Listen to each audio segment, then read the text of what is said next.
Good afternoon, ladies and gentlemen. Gyle here, and welcome back to the Forged Alliance Forever promotional series. I'm going to do something a little bit differently this afternoon, chat, so I'm going to feature exactly the same map and format as I did in the previous cast. That would be 133, so it's going to be another Average Joe's on Mesmerizing Paradise. But not only that, you guys have been asking me to cast a game with me in for the best part of about a year now, and I've been saying no one wants to see that, or rather I don't want anyone to see that. Well, I'm finally going to capitulate to public pressure and cast a game in which I feature. And all of you will probably realize why I haven't done it more often in the past, and why I probably won't be doing it more often in the future either. So get your jollies now while they're hot, because you're probably not going to get much more of an opportunity than this. Anyway, like I said, it's going to be an Average Joe's on Mesmerizing Paradise. I'm ready, you guys are ready, so let's go to the game zone and see what went wrong. So, of course, Mesmerizing Paradise, we're familiar with this from the last game. We'll call this Team 1 up here, and this Team 2 down here. Let's take a look at the players and where they're situated. Going rear guard position for Team 1, right at the back here, it's Hammy in lime green. He's going Aeon, opening first air. Not a bad choice, of course. Get those early air units out. Not going to be issues with the roll-off times for engineers, of course, as we know, because the Aeon are the same, be it land or air factory. And secondly, for Team 1 over here, it's the one and only Colonel Shepard. He's going Orange Seraphim, opening first land. He's also the one to watch for, by far and away the highest rated player in this game. Everybody else is a well-confirmed Joe, but he is a snifter under a 2000, so a nasty pro. And he will be the one that my team will have to look out for. Anyway, going third for Team 1, next to him, as his hobies call him in the hood, it's Osiris G, and he's going Burgundy Red, opening first land, going Aeon. And lastly, for Team 1, over here, in Elephantine Grey, it's Bylar Cray. Hey, that rhymes. And he's going Seraphim, opening first land. So that's Team 1. Let's take a look at Team 2. Down here at the bottom, it's the Chaotic Asian, and he's going a Baby Blue UEF, opening first land. And secondly, for Team 2, it's me, and I'm also going UEF. This is so weird, but anyway, we'll get on with it. Going UEF, opening first land, and trying not to fail. And thirdly, for Team 2, we've got Lisco in Combat Green. He's going Seraphim, opening first land. And last but never least, already on the move, it's my good friend RK4000, going his customary Smelly Cybran in Ferrari Red, opening first and then second land. So those are the players and how they stack up. And you can immediately see, actually, Bylar Cray going straight for the middle of the map, wanting to scoop up that Continental wreck first of all. In fact, answers on a postcard, or rather more handily in the comment section below, guys. How much mass do you acquire from a wreck for a Continental T3 UEF transport? I would be interested to know, so just look at the database for me and post. You don't often see it at the opening stages as a wreck. You're much more likely to see Salem wrecks or Titan wrecks or whatever, all these kind of things that you see around here. You don't often get that kind of transport. You will get skyhooks and dragonflies and those kind of things, but I'd be interested to see what is the most efficient start. Obviously, wanting to get over here and start hoovering mass on your opponent's side to make life a little bit more difficult for him first. But if that Continental wreck is key and produces the most, grabs the most, then it'd be good to look at. If I'd been thinking about it more, I could have just looked at what he was doing and looked at the reclaim counter, but I didn't, so get off my back about it. Anyway, these two not worrying about each other too much at the moment, focusing much more on the mass, because it's absolutely vital, of course, for your team. However, Bylar Cray could be going 2v1 very soon. Lisco on his way towards the middle as well. Who are we looking at here? We have got Shepard on the mood. Osiris G still chilling, using that build capacity on his comm in his main base. Shepard is on his way. Where's he on his way to? He's on his way to the middle, but he's not going to get there in time to sort of get involved with the initial skirmishes, I think, when this first barrage of fire comes off Lisco's ACU as well. Whether or not they're going straight after the comm to shoot him out of the way and then going to go for the mass, or going to go combination of mass, I think that's probably the way to go. I think that's probably the way they will go. But we've also got two Selens kicking it down here for Colonel Shepard. We've also got a few kind of troops running around for Bylar and Lisco as well, kind of dotted around the place. Couple of Thams in here as well, and Bylar's also got an engineer in the mix to assist with the reclaim detail. However, RK's ACU, very close proximity to that engineer, that would definitely be one to scoop up. I would be wanting to do that nice and quickly. He's going to pick up that Percy wreck first. Tons of mass, of course, in there. You can see how long it's taking him to scoop. And we'll see how these two main guys doing. RK's brought in 5,500 mass for the team. Bylar's on 5,000, so not a great deal of difference between them. Yes, Lisko's turned up as well, though. He's on around 2,000 there or thereabouts, but Shepard moving into the 4 as well. How well or badly has he done? He's on around 1,000 as well, and that's a nice little misclick from me there. Ignore that. But we are seeing some bombers, some aircraft generally on the field, but a bomber out from Shepard, and there's a real clumping of engineers here from RK. That would be a beautiful bomb. He's coming over the top. Can he get a bomb away? I think he's overflown it. Yes, he has. He could come around and cause problems, though. If anything is he doing, you see the clicking, the queuing of waypoints, getting it to turn nice and slowly. That's the way you do it. Bombs away. Could be a really nasty one. It's going to just snag two, though, because RK's microed nicely. He's still doing it very well, though. No, going to grab another 3 engineers. So most of that pile of engineers has been hurt. He's going to start throwing together a tracer. But Colonel says he's done enough. He's going to fly away, but straight over a forward tracer there from RK. So he gets his comeuppance, and that's a wonderful word, isn't it? Comeuppance.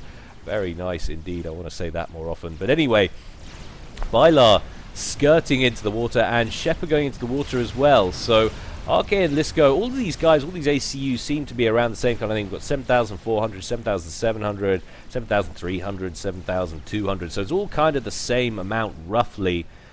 A little bit of an airdrop coming in for all this mass on the ridge from Osiris G. But in terms of territory now, our Team 2, has managed to grab the middle. And this is really strange. I was supposed to be impartial, but of course this is my team, so I'm not impartial. I want Bylar and Shepard to die in a fire. But you can see I'm helping with that. I've built 2 interceptors, so I'm contributing to my team effort. There's all this combat going around, and I've built 2 planes. I'm helping. That's right. I have made a little drop down in the bottom right-hand corner, dropped a couple of engineers off, but not decided to do anything more because that would take too much CPM, and I only have about 5 CPM to spare a minute.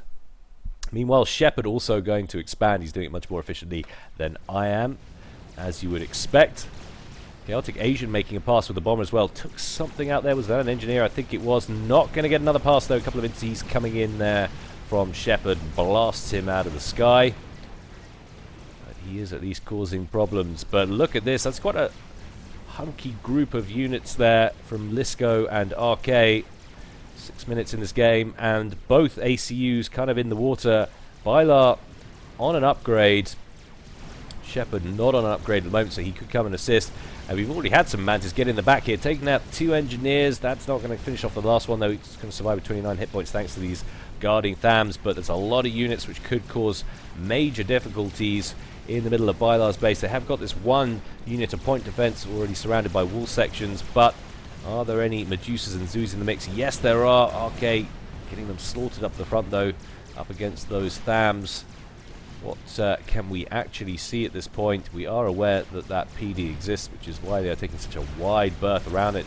Get in there. They could take down that hydrocarbon. That would probably be quite a little coup for our team. This is just the strangest thing. I can see why I've been so reluctant to cast it, apart from the fact that I'm terrible at the game and I don't want anyone to know.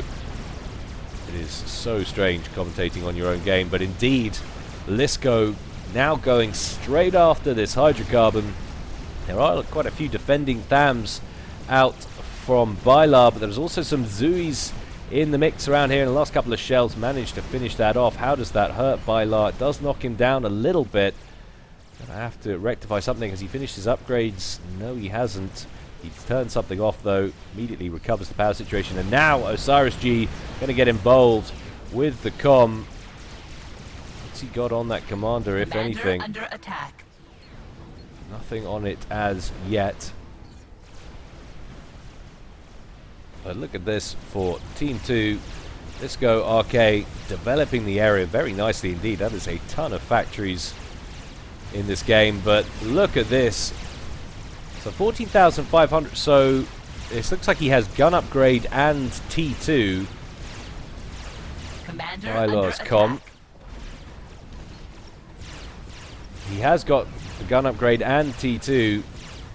So that is now a nasty piece of weaponry, that ACU. Does he have access to overcharge is the question. Yes, he does.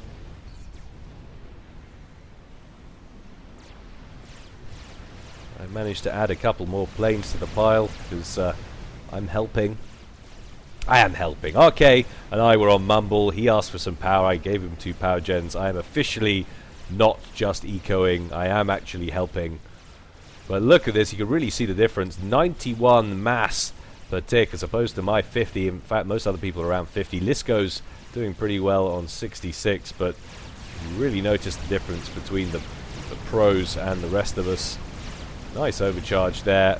And RK coming very far forward with his ACU and deciding to upgrade. That's a dangerous territory, especially with the amount of firepower on this comm when he's got the safety net of the water.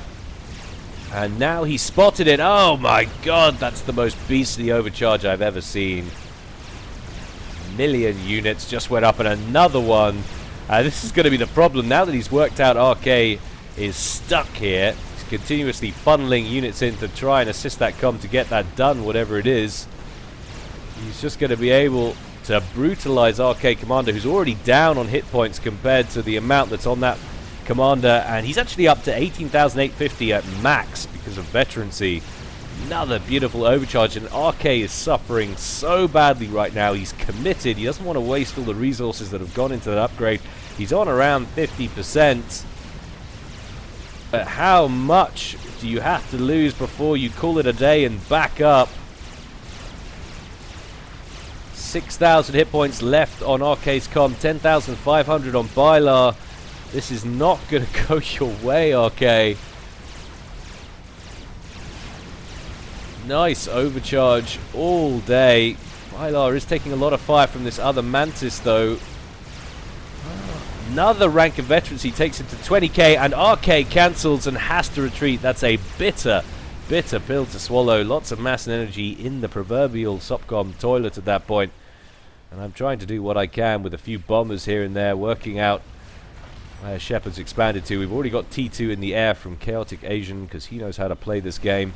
A few Stingers looming around the area. We've also got some Janus kicking around as well.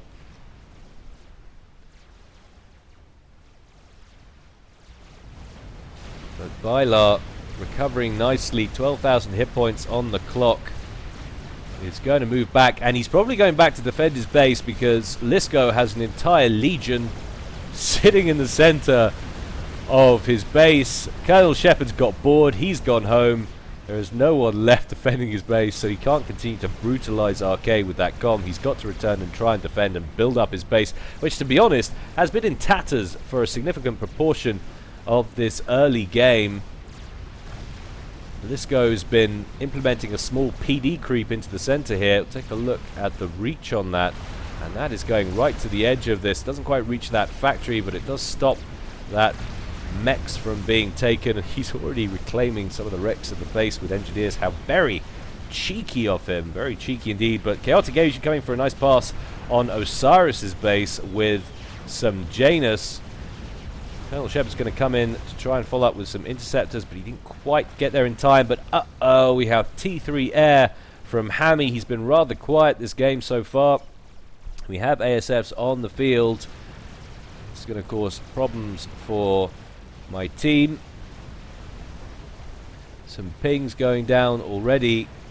Asian responding nicely. I instead am having a staff training day. But look at this, RK already 50% through a Monkey Lord at 13.5 minutes. That is good going, and that is why Brainfart says RK is underrated. He's only 13.07, but I also think he should be a little bit higher. I'm not sure just how much he plays in terms of ladder or anything like that. But he's not a bad little player. And that is why you have to take these ratings with a pinch of salt. Yes, Colonel Shepard is by far and away the highest, but you just can't always determine how a game's going to go on those ratings because of the ebb and flow and the way things go. But look at this. Osiris has made a cap on this straggly little island down there, which I should have been paying attention to, and I should have gotten out by now. I have decided to build some naval factories, and nobody else actually so far has gone that way.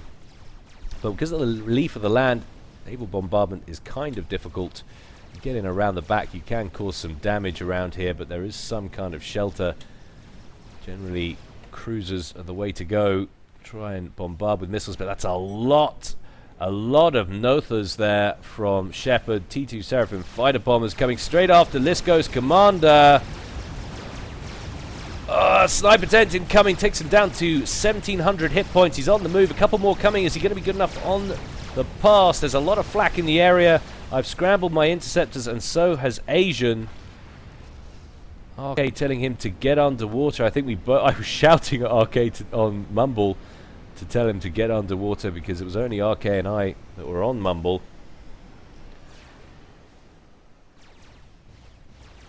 But another couple of fighter bombers incoming. Takes him down to 200 hit points. Shepard is absolutely committed to getting this snipe, and he literally just has to yell at this commander and he'll pop. Any more incoming? There are a couple of more, and it takes a while, remember, for the commander to get underwater, and they are beelining straight for him, so they've got good intel on the scenario. I probably could have screened a little bit better, and that's going to be my fault if he pops, and he does! Oh, and I lose a lot of my interceptors in the process. I should have been screening up here, really. Sorry, bro. I'm not quite sure why he didn't go for this pond up here. He was much closer to it rather than skirting across. In the meantime, I'm coming in with a bunch of stingers, deciding to harass some of this area. Very poor decision indeed, and that whole group getting absolutely wiped out. So good job there, Gyle. Very nice. I had a couple of spare stingers, but I'd put some damage on Osiris G before they got shot down as well. But in come a few Janus from Chaotic Asian. Just misses the edge of Osiris's commander. Some Nothas incoming, and of course a few ASFs from Hammy. But this is going to be bad times. That Monkey Lord is finished from RK, and Osiris's comm is never going to outrun it. He's got a reprieve. He's got Janus coming over the top. He's got a reprieve because that laser is so disobedient at what it goes after. But he can't outrun the Monkey Lord. It's going to retrain, and boom, baby! Down he goes. RK promptly levels the match at 17 minutes. But of course, we've lost one of our stronger players for one of their weaker players, so things still not looking great at the moment. Team 2 still handicapped, of course, by the fact that I'm still alive and I'm using up mass points. And incidentally not using them up very well. I've got T3 mexes here, here, and here, but I forgot about this one. Oh, genius. Genius, Gyle. But I am producing some T3 land units and sending them to the middle, so at the rate at which fingernails grow, so it's fine, it's fine. But this is a real issue now. We've got strap bombers coming overhead from Hammy. We've got a whole bunch of ASFs on the field. And luckily, thankfully for us, we have a rearguard player who knows what he's doing. Chaotic Asian has managed to make the transition to T3A. He's got some ASFs in play. But unfortunately, Hammy dramatically outdoes him in the air in terms of numeracy. A couple of ASFs going after that strap bomber and manages to take it out. There's another one for us to worry about. It's just nicked one of my Percival's. And a Restorer as well. So Hammy nicely making a little bit of a push now to counter the push that we have made, Team 2, in taking out Osiris. And now another little bit of a push from RK.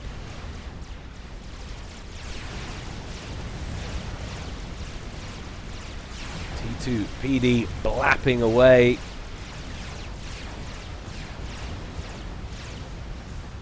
Osiris safely under shield with that horrifyingly beastly comm. 20,300 hit points on the clock at full health.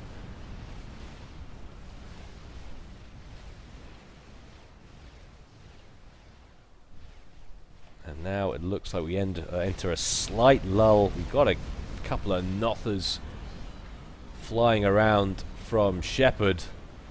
It's all going to come down to how much damage this Monkey Lord can affect.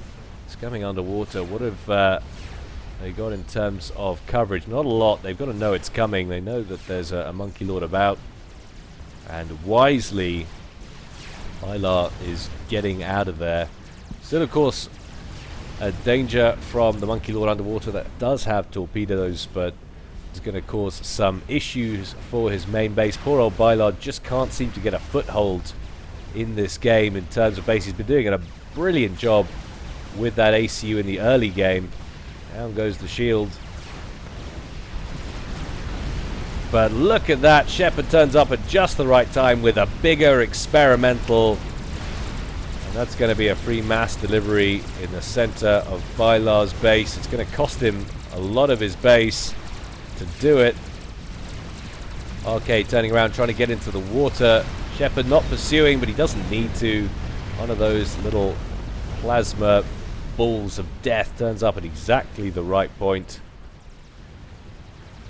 And look at this, Shepherd. You disgust me. He's there already to hoover up that mass. Unbelievable. He's going to get there just in time. I haven't been doing a great deal in this time. I've managed to upgrade to T2. I've started to produce some cruisers. Figure if I can anchor them in the bay, I'll be able to add to the anti-air coverage in the middle, which quite frankly we need. Hammy's ASFs are wiping us right now. But that chicken is a major problem. And this forward base now looking in very poor shape for RK. Thankfully, there's another Monkey Lord incoming from RK, so he's doing a nice job keeping up with the experimental production. In come the bricks as well. At the same point, they're going to take a big collective round to the face, knocking them all down to just 1,000 hit points, though. Perfect plasma ball of death, and down they all go. AoE from that chicken can be so very dangerous. A couple of my cruiser missiles coming in there. I'm helping. Down it goes. So RK manages to hold on to his factories in the center, but that forward one finally gets taken out from the plasma storm of death.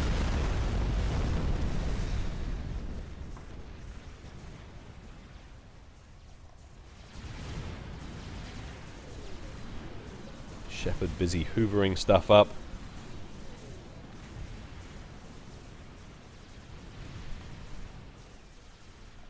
But still, there's the air issue coming out of Hammy's end. Strap bombers still making a nuisance of themselves. And RK is going to want to get in here and hoover up these experimentals. And I decide to make landfall with a few Percys.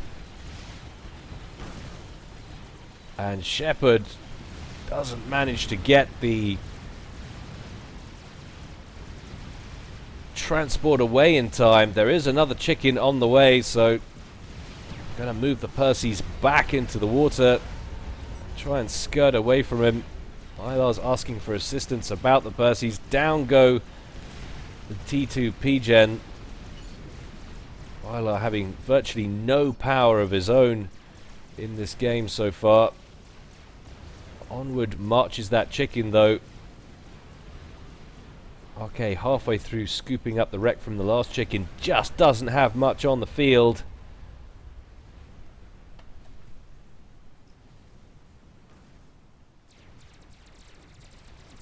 That is a ton of shockers. Actually, there's 2 Solace and a shocker. And the torpedo's coming in. I see it, so I have to make landfall once again. Gyle gets his comm out of there. He probably could have taken those with his comm, to be honest. I suppose he doesn't have overcharge or he might not have overcharge anymore. But more of his power out the way, but this is the main problem for Team 2. Another chicken coming in. I made the transition to T3 to try and assist, T3 Air to try and assist with these air issues we're having. I've also parked some ASFs right in the path of that Ethota. A little bit of a free kill there, why not? Always like to help out Shepard, he's such a nice chap.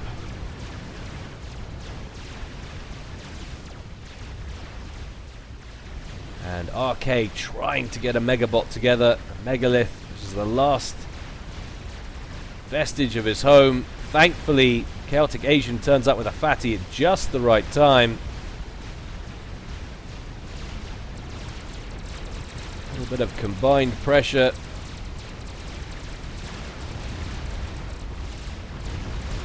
And he ranks up at the worst possible time, keeps them alive. 14,000 hit points replenished. Can he take out the HQ? It's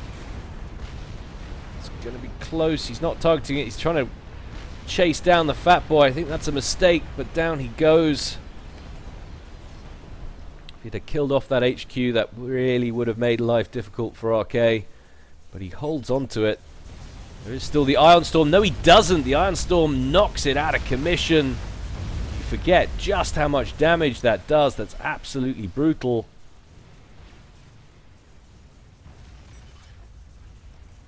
And another chicken ready to go. Shepard just rolling them off the production line now. And I'm essentially short stacking. You can't really count Bylar as short stacking because he's had just a horrible game so far. He's been brutalized by everybody. Whereas I've remained untouched and I'm still doing virtually nothing. And this is very much my issue of the game. I am slow to make decisions. It's one of the things that's so very difficult about Supreme Commander, and why I don't think it was more accessible to the wider gaming public. It's not an easy game to pick up.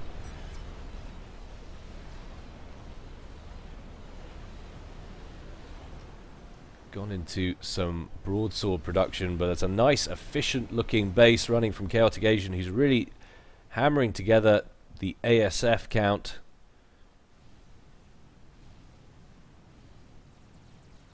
As this game goes on, air is going to prove more and more crucial. Moving a cruiser in at the side here between this little island and the mainland. Shepard's got a couple of T1 mechs, no point in upgrading those. Finally, I'm actually managing to take over this island, not before time. And another chicken from Shepard, but a large airfight brewing, and this could be absolutely crucial. We've got a lot of Shepard's ASF, some of Hammy's, in fact most of Hammy's, and suddenly the ASF count has gone through the absolute roof, and an experimental bomber from Shepard, which I completely forgot about. I managed to get in behind it and shoot it down. Does it land on Asian's base? No, it doesn't. Free mass present for you, buddy. But that was really close, so a nice distraction over that side. It even distracted me the second time, even though I knew it was coming. But now, Shepard running away with his ASFs. I managed to get a bunch of mine in behind and make full use of it. And Shepard hemorrhaging ASFs. What was a nasty looking group of fighters has been thinned out dramatically, and that means we now, Team 2 speaking, have air control, and I'm safe to go after experimentals with these broadswords, which I've been slowly working on. Shepard trying to get that chicken underwater ASAP, but he's probably not going to manage it.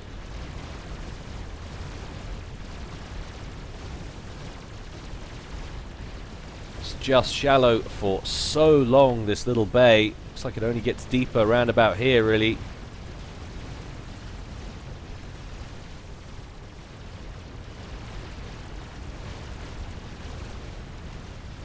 Fat boy still firing away at it, and finally down he goes.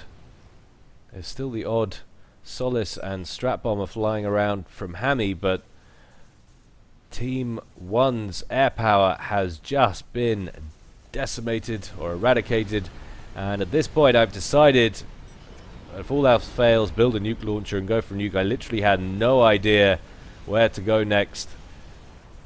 The Pony was also in our Mumble channel having a game on Galactic War, which by the way is now an open beta, guys, if you haven't checked that out already. And he was saying, I was asking what eco I need to be at to rush a nuke, and he told me, and I worked out that I had enough, but he said I shouldn't go for it. But I didn't actually have any other ideas of how to effectively hurt Team 1, so I've gone with that. And now that Fat Boy making an incursion on Bylar's base once again. He's literally just got it up and running, and he's having to back off back into the water. It must have been such a boring game for him. A lot of these interceptors, or sorry, these ASFs from Chaotic Asian getting caught from behind there. I bring my interceptors in along with Chaotix. This air power is quickly dealt with. And there's a GC that has made the long way round from Hammy as well.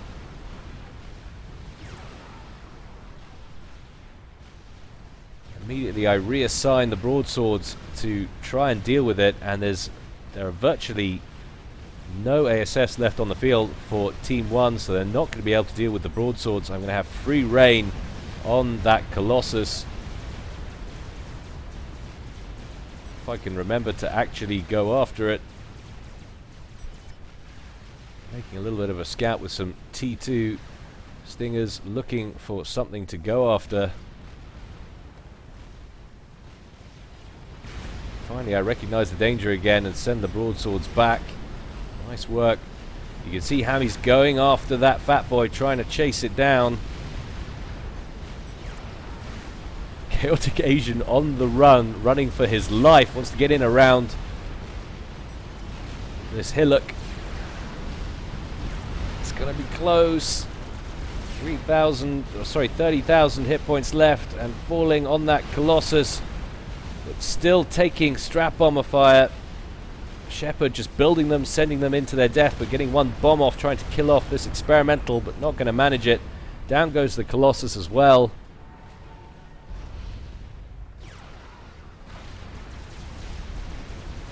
I think, can I get some damage done with the gunships on this base? And I realize, no, he's got disgusting amounts of T1 anti-air. And now the megalith that RK was building earlier makes an appearance. And suddenly it's gone from looking very bad for Team 2 to looking rather bad for Team 1. And you can see Shepard had exactly the same idea as I had. He's rush built a nuke as well. He does already have nuke defense. There's not a lot left done on mine. My nuke in the silo. I have got a nuke defense, but I'm a ways off actually completing it. Another Strat Bomber coming in, lands on top of the Fat Boy, but not enough to finish it off. I've sent a single broadsword after some of the mexes and outer line defenses here for Shepard, trying to take chunks out of his eco if I can. Maybe not on the ball with it for the moment, but Shepard has just built an insane amount of T1. That should deal with that broadsword without any difficulty. Indeed it does. Bylar running away from this megalith.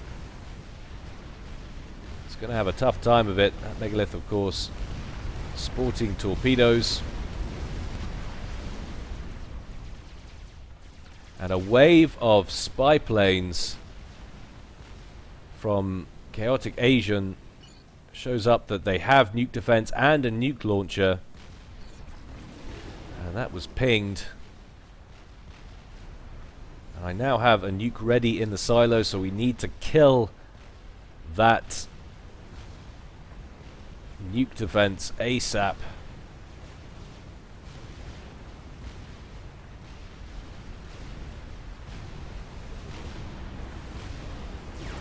decide to send in the broadsword, and I think Shepard realizes the danger. He starts to move all of his mobile T1 anti-air into the area that was further up.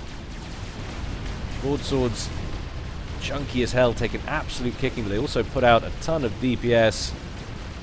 Highest ground-based damage gunship in the game, apart from, of course, the Soul Ripper, which doesn't really count. Here comes the final broadsword, but look how close Shepard's nuke is to being done.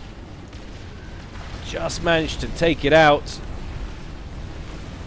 Want to try and grab the nuke launcher if I can. Of course, this fat boy is getting a lot of the job done. Shepard knows his nuke launch, his anti-nuke is gone, so he has to get out of there.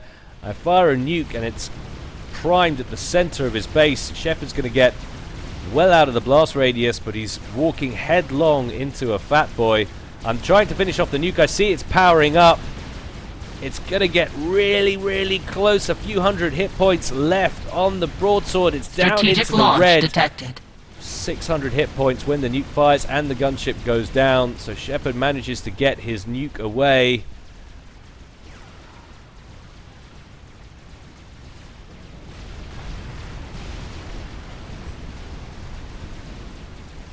And it's going to be a parallel nuke. I'm well aware that's probably coming my way, so I get my big metal backside out of the way. But down goes the majority of Shepard's base. Mine soon to follow. Shepard's comm walking headlong into a fat boy, but RK has redirected that Megabot towards the commander as well. Down goes my base, and down goes Shepard. And that just leaves Hammy.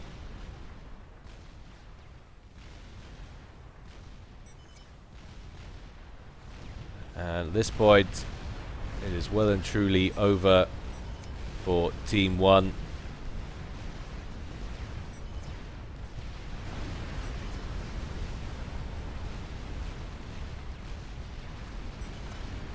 Very little Hammy can do about it. He's got 2 experimentals bearing down on him. He's got virtually no land game whatsoever, and he decides to control K, his comm. And Gyle, rather unusually, is the last one left alive at the back there. 4,500 HP on the comm, and he controlled K's as well, saving us all time. So I hope you enjoyed that, guys, and I hope you understand why I don't do it more often. I'm not the most entertaining person to watch. Hopefully you found the other players entertaining enough in this game, though. That was fun enough for you. Napalm actually said it's been a while since I cast a nice high-level match. I will be doing that next, I can assure you. I've had a few people who didn't seem to enjoy the last Average Joe, so I hope it hasn't angered you too much that there's another Average Joe's with my ineptitude play on the same map. But like I say, it doesn't happen very often, and it's not going to happen that often in the future either. Anyway, like I say, hope you enjoyed it. More to come from me, as always, in the future. In the meantime, guys, stay well and stay safe. This is Gyle, signing out.